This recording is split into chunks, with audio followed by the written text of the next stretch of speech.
श्री गणेशाय नमः। शिव पुराण उमा संहिता भगवती उमा के कालिका अवतार की कथा। समाधि और सुरथ के समक्ष मेधा का देवी की कृपा से मधु कैटव के वध का प्रसंग सुनाना।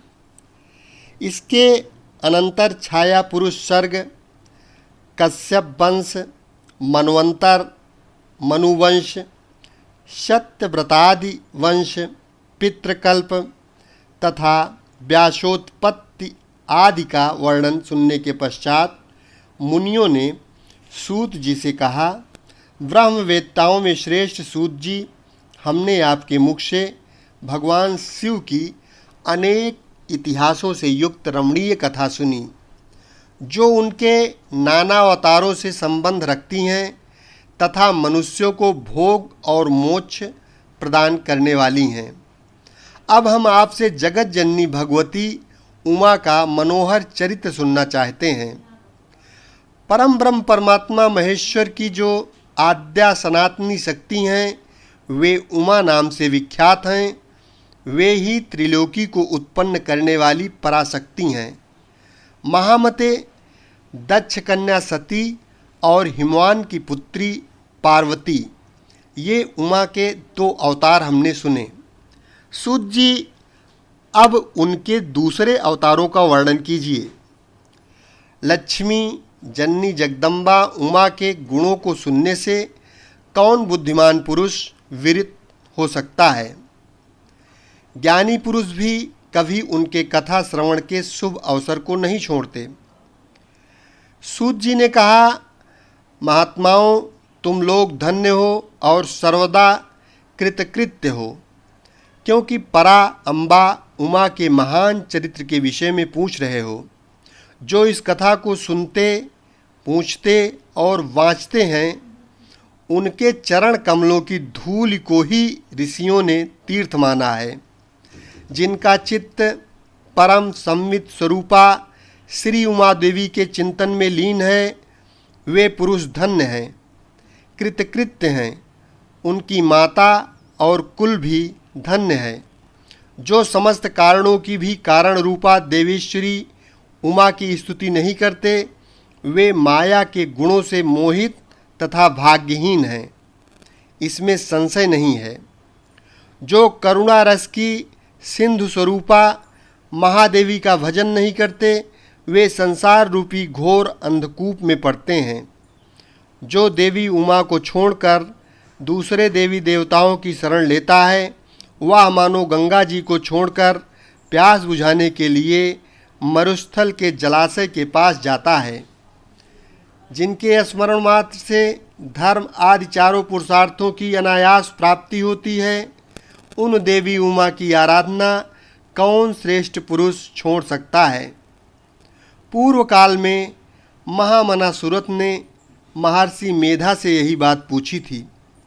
उस समय मेधा ने जो उत्तर दिया, मैं वही बता रहा हूँ, तुम लोग सुनो। पहले स्वारोचित मनवंतर में विरथ नाम से प्रसिद्ध एक राजा हो गए थे। उनके पुत्र सुरथ हुए, जो महान बल और पराक्रम से संपन्न थे। वे दान निपुण, सत्यवादी, स्वधर्म कुशल, विद्वान, देवी भक्त, दया सागर तथा प्रजाजनों का भलीभांति पालन करने वाले थे। इंद्र के समान तेजस्वी राजा सुरथ के पृथ्वी पर शासन करते समय 9 ऐसे राजा हुए, जो उनके हाथ से भूमंडल का राज्य छीन लेने के लिए प्रयत्न में लगे थे। उन्होंने भूपाल सुरथ की राजधानी कोलापुरी को चारों ओर से घेर लिया।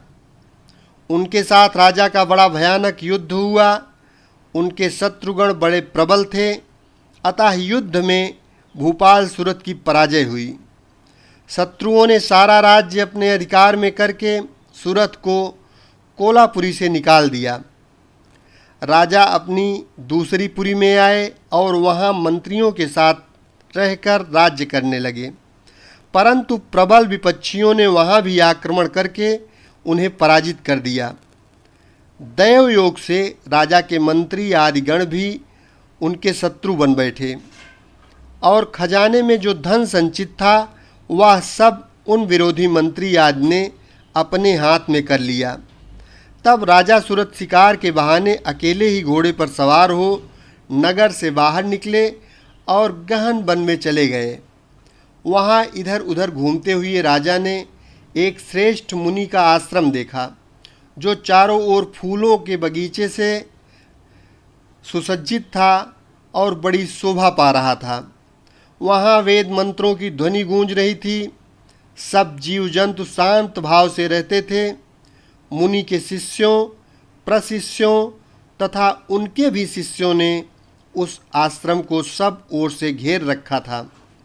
महामते, विप्रवर मेधा के प्रभाव से उस आश्रम में महाबली व्याघ्र आदि अल्प शक्ति वाले गौ आदि पशुओं को पीड़ा नहीं देते थे। वहाँ जाने पर मुनीश्वर मेधा ने मीठे वचन, भोजन और आसन द्वारा उन परम विद्वान नरेश का आदर सत्कार किया। एक दिन राजा सूरत बहुत ही चिंतित तथा मोह के वशीभूत होकर अनेक प्रकार से विचार कर रहे थे।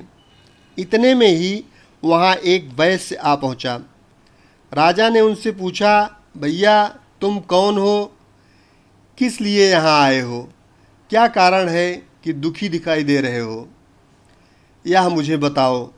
राजा के मुख से ये मधुर वचन सुनकर वैश्य प्रवर समाधि ने दोनों नेत्रों से आंसू बहाते हुए प्रेम और नम्रतापूर्ण वाणी में इस प्रकार उत्तर दिया।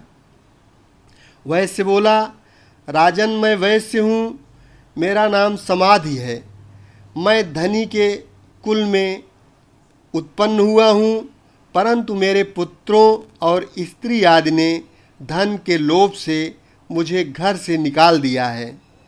अतः अपने प्रारब्ध कर्म से दुखी हो मैं वन में चला आया हूँ। करुणा सागर प्रभो, यहाँ आकर मैं पुत्रों, पौत्रों, पत्नी, भाई भतीजे तथा अन्य सुहृदों का कुशल समाचार नहीं जान पाता। राजा बोले, जिन दुराचारी तथा धन के लोभी पुत्र आदि ने तुम्हें निकाल दिया है, उन्हीं के प्रति मूर्ख जीव की भांति तुम प्रेम क्यों करते हो? वैश्य ने कहा, राजन, आपने उत्तम बात कही है। आपकी वाणी सारगर्भित है, तथा स्नेह पाश से बंधा हुआ मेरा मन अत्यंत मोह को प्राप्त हो रहा है। इस तरह मोह से व्याकुल हुए वैश्य और राजा दोनों मुनिवर मेधा के पास गए। वैश्य सहित राजा ने हाथ जोड़कर मुनि को प्रणाम किया और इस प्रकार कहा, भगवान, आप हम दोनों के मोह पास को काट दीजिए। मुझे राज्य लक्ष्मी ने छोड़ दिया और मैं गहन वन की शरण ली, तथापि राज्य छिन जाने के कारण मुझे संतोष नहीं है। और यह वैश्य जिसे स्त्री आदि स्वजनों ने घर से निकाल दिया है, तथा उनकी ओर से इसकी ममता दूर नहीं हो रही है। इसका क्या कारण है बताइए। समझदार होने पर भी हम दोनों का मन मोह से अब व्याकुल हो गया। ये तो बड़ी भारी मूर्खता है।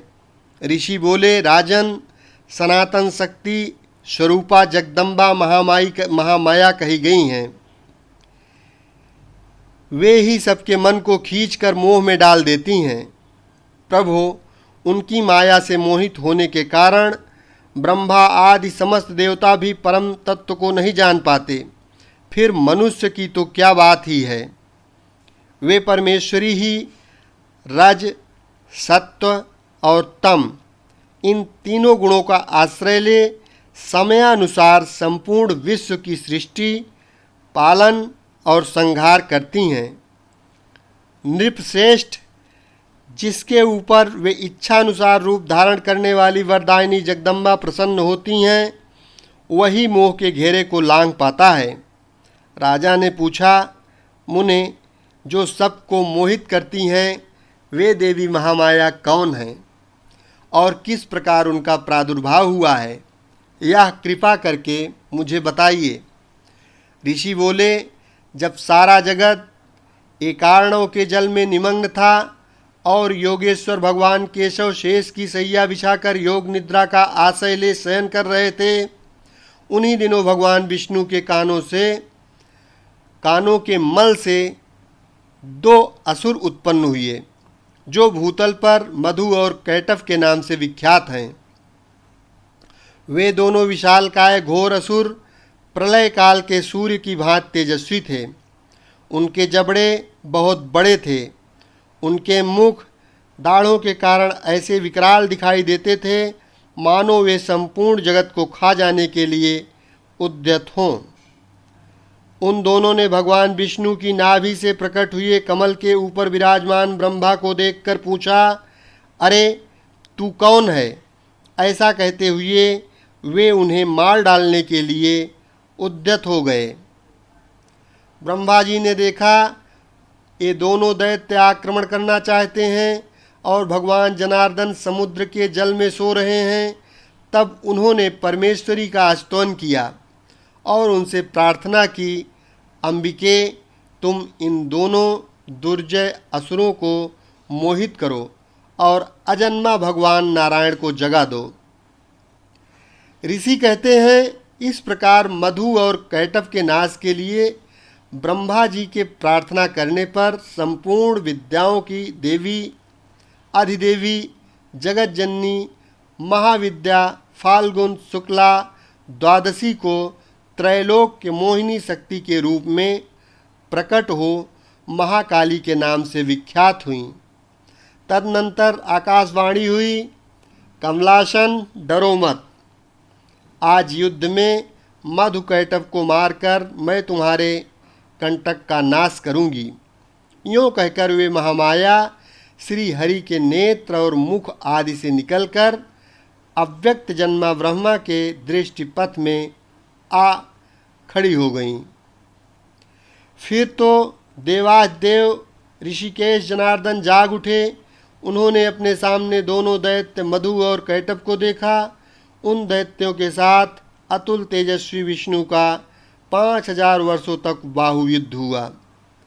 तब महामाया के प्रभाव से मोहित हुए उन श्रेष्ठ दानों ने लक्ष्मीपति से कहा, तुम हमसे मनोवांछित वर ग्रहण करो।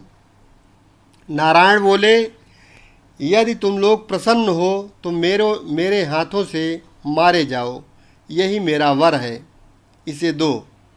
मैं तुम दोनों से दूसरा वर नहीं मांगता। ऋषि कहते हैं, उन असुरों ने देखा सारी पृथ्वी एकार्णव के जल में डूबी हुई है। तब वे केशव से बोले, हम दोनों को ऐसी जगह मारो जहाँ जल से भीगी हुई धरती न हो। बहुत अच्छा कहकर भगवान विष्णु ने अपना परम तेजस्वी चक्र उठाया और अपनी जांघ पर उनके मस्तक रखकर काट डाला।